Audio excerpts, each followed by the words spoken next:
ఈరోజు మనం చెప్పుకునే నీతి కథ కోడి కూత కప్ప బెకబెక. దేవాపురంలోని చెరువులో ఒక కప్ప ఉండేది. దాని బిడ్డ చాలా మొండిది. చెరువు ఒడ్డునున్న చెట్టు మీద నివసించే పక్షులతో తల్లికప్ప స్నేహం చేసేది. ఒకరోజు ఊరినుంచి అడవిలోకి వచ్చిందో కోడిపుంజు. తలపైన కిరీటం వంటి ఎర్రటి ఆకారం, రంగురంగుల రెక్కలు చూసి పక్షులు, కప్ప పిల్ల ఆశ్చర్యపోయాయి. ఈ మాత్రానికే ఆశ్చర్యపోతే ఎలా? నాకు ఇంకో ప్రత్యేకత ఉంది అంది కోడిపుంజు.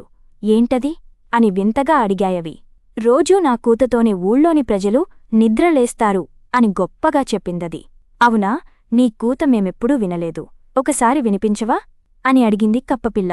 ఇప్పుడు కాదు, తెల్లవారుజామునే వినాలి అంది కోడిపుంజు. సరేనంటూ ఊరి పొలిమెరల్లోకి వెళ్లాయవన్నీ. మరుసటి రోజు ఉదయాన్నే కొక్కోరోకో అని కూసింది కోడిపుంజు. ఆ కూతకు ఊరంతా నిద్రలేవడం చూసి పక్షులు తల్లి కప్ప గొప్పగా పొగిడాయి.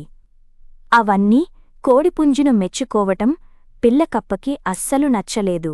దాంతో అది, అమ్మా, ఆమాత్రం కూత నేను పెట్టలేనా అంది. మనం బెకబెక అని శబ్దం చేయగలం, కాని కోడిలా కూత పెట్టలేం. అది సృష్టి ధర్మం, ఎవరి పనివాళ్లే చేయాలి అంది తల్లికప్ప. మర్నాడు తెలవారుతుండగానే ఒంటరిగా చెరువు ఒడ్డుకు వచ్చి బెకబెకమంటూ గట్టిగా అరవడం మొదలుపెట్టింది కప్పపిల్ల.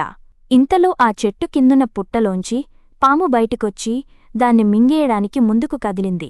మరుక్షణమే బిడ్డను నీళ్లలోకి లాక్కెళ్ళింది తల్లికప్ప. చూశావా, ఎంత ప్రమాదం తప్పిందో?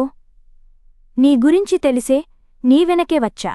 ఏ పనికైనా సమయం సందర్భం ఉంటుంది. పైగా కూతపెట్టడం నీది కాని పని. ఇకనుంచైనా పెద్దల మాట విను అని హెచ్చరించింది. అలాగేనమ్మా అంది పిల్లకప్ప.